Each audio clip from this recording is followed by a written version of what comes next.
Hello food lovers, welcome back to our channel. నేను మీ రాణి Eramsetti. Friends, ఈరోజు recipe చిన్న పునుకులు అండి.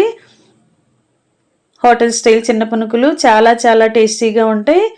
పైకి క్రిస్పీగా, లోపల సాఫ్ట్గా, చాలా కమ్మగా ఉండే చిన్న పునుకులు అనేవి చేసి చూపించబోతున్నాను. ఆ ప్రాసెస్ అంతా చూద్దాం. వీడియోని ఫస్ట్ నుంచి లాస్ట్ వరకు స్కిప్ చేయకుండా చూడండి. ఈ పునుకులకు ఎలాంటి పప్పులు బియ్యం నానబెట్టి రుబ్బాల్సిన పని లేదు. అప్పటికప్పుడే 10 నిమిషాల్లో ప్రాసెస్ అనేది కంప్లీట్ చేసి సర్వ్ చేసుకోవచ్చు. వీడియోని స్కిప్ చేయకుండా లాస్ట్ వరకు చూడండి. ఇక ప్రాసెస్లోకి వెళ్ళిపోదాం. ఇలా మిగిలిపోయిన అన్నం ఒక బౌల్ నిండా తీసుకోండి. దానిని మిక్సీ జార్లోకి వేసుకోండి. దీనిలోకి అరకప్పు వరకు వాటర్ని పోసి మెత్తని పేస్ట్ లాగా గ్రైండ్ చేయండి.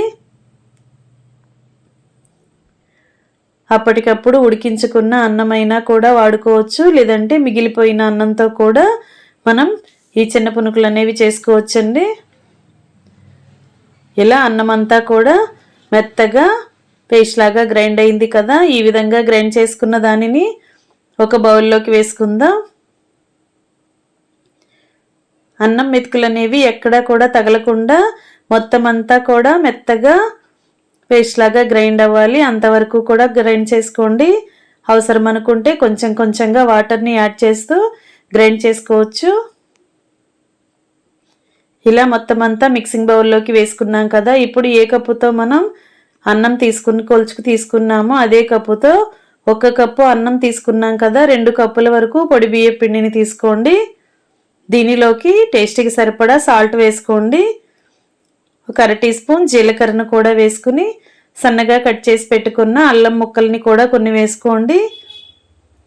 అలాగే సన్నగా కట్ చేసుకున్న పచ్చిమిర్చి ముక్కల్ని, కరివేపాకుని, కొత్తిమీరని కూడా యాడ్ చేసుకోండి. మీకు నచ్చితే సన్నగా కట్ చేసుకున్న ఉల్లిపాయ ముక్కలు కూడా యాడ్ చేసుకోవచ్చండి. ఇప్పుడు మనం వేసిన ఇంగ్రీడియంట్స్ అన్నీ కూడా పిండిలో కలిసేలా బాగా కలుపుదాం. అలాగే పొడి బియ్యం పిండి అంతా కూడా అన్నం పిండిలో కలిసేంత వరకు బాగా కలుపుదాం. గరిటె పక్కన పెట్టుకుని చేత్తోని పిండి అంతా కూడా బాగా కలిపినట్లయితే అన్నం గ్రైండ్ చేసుకున్న తేమతోనే పిండి చాలా వరకు కలిసిపోతుంది. తర్వాత అవసరం అనుకుంటే కొంచెం కొంచెంగా వాటర్ని యాడ్ చేస్తూ పిండిని కొంచెం లూజుగా కలపండి. మరీ లూజుగా కాకుండా, మరీ గట్టిగా ముద్దలాగా కాకుండా కొంచెం మనం పునుకులు వేసుకోవటానికి ఈజీగా ఉండేలా కలుపుకోండి. దీనిలోకి చిటికెడు వంట సోడా వేసుకోండి. మనం పునుకులు అప్పటికప్పుడే వేస్తున్నాం కాబట్టి వంట సోడా యాడ్ చేస్తున్నానండి. మీకు వద్దనుకుంటే స్కిప్ చేసేయచ్చు. అలాగే ఒక 3 టేబుల్ స్పూన్ల వరకు మైదా పిండిని యాడ్ చేస్తున్నాను. మైదా పిండి ప్లేస్లో మీరు గోధుమ పిండి అయినా వాడుకోవచ్చు. ఇలా మైదా పిండి వేసినట్లయితే పునుకులు అనేవి హోటల్ స్టైల్లో పునుకుల్లాగా చాలా సాఫ్ట్గా టేస్టీగా వస్తాయి.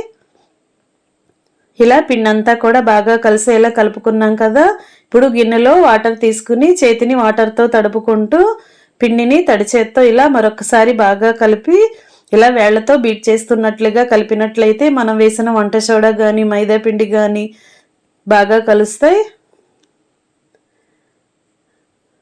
మరీ పిండిని లూజుగా కాకుండా ఇలా నేను చూపించిన విధంగా కలుపుకోండి. అన్నం 1 కప్పు రైస్ని, ఉడికించిన రైస్ని మిక్సీ జార్లో వేసి గ్రైండ్ చేసుకున్నాం కదా. దానిలో అరకప్పు వరకు వాటర్ని యాడ్ చేసాం. వాటర్ వద్దు అనుకుంటే మీరు అరకప్పు పుల్లటి పెరుగు కానీ చిక్కటి మజ్జిగ కానీ యాడ్ చేసుకుని రుబ్బుకోవచ్చండి. అప్పుడు కూడా పునుకులు అనేవి చాలా చాలా టేస్టీగానే వస్తాయి. పిండి అనేది ఈ కన్సిస్టెన్సీలో ఉంటే సరిపోతుంది.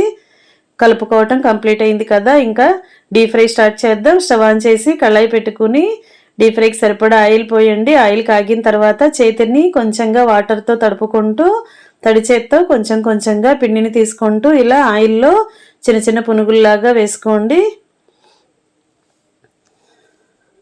పునుగులు వేయటం కంప్లీట్ అయిన తర్వాత ఫ్లేమ్ని మీడియంలో పెట్టుకుని లోపల వరకు కూడా బాగా క్రిస్పీగా ఫ్రై అయ్యేంత వరకు గరిటెతో కలుపుకుంటూ డీప్ ఫ్రై చేయండి. ఈ విధంగా క్రిస్పీగా ఫ్రై అయిన తర్వాత ఆయిల్ నుండి తీసేయండి. ఫ్రెండ్స్, ఛానల్ని ఫస్ట్ టైం వాచ్ చేస్తున్న వారు సబ్స్క్రైబ్ చేసుకుని పక్కనే ఉన్న బెల్ బటన్ క్లిక్ చేయటం మాత్రం మర్చిపోకండి. నేను పెట్టబోయే రెసిపీస్ అన్నీ డైలీ మీ ఫోన్కి నోటిఫికేషన్కి వస్తే ఓపెన్ చేసి చూడండి. ఇలా ఆయిల్లో డీప్ ఫ్రై చేసుకున్నవన్నీ కూడా ప్లేట్లోకి పెట్టేసుకున్నాం కదా. ఇదే విధంగా మిగిలిన పిండిని కూడా చిన్న చిన్న పునుగుల్లాగా కళాయిలో వేసుకుని ఆయిల్కి పట్టినన్ని వేసుకుని మొత్తం అన్నీ డీప్ ఫ్రై చేయటం కంప్లీట్ అయిన తర్వాత స్టవ్ ఆఫ్ చేసుకుని వేడివేడి రైస్ పునుకులను సర్వింగ్ ప్లేట్లోకి తీసుకుని పల్లీ చట్నీ కానీ, టొమాటో చట్నీ కానీ, కొబ్బరి చట్నీ కానీ, లేదా ఎండుమిర్చితో చేసుకున్న కారపొడి కానీ అలా అయినా కూడా సర్వ్ చేసుకోవచ్చండి. ప్రాసెస్ నచ్చినట్లయితే మీరు కూడా కుక్ చేసి ఫ్యామిలీకి సర్వ్ చేయండి. వీడియోకి లైక్ చేసి ఛానల్ని సబ్స్క్రైబ్ చేసుకుని పక్కనే ఉన్న బెల్ బటన్ క్లిక్ చేయటం మాత్రం మర్చిపోకండి. Thanks for watching. నేను మీ రాణి ఎర్రంశెట్టి.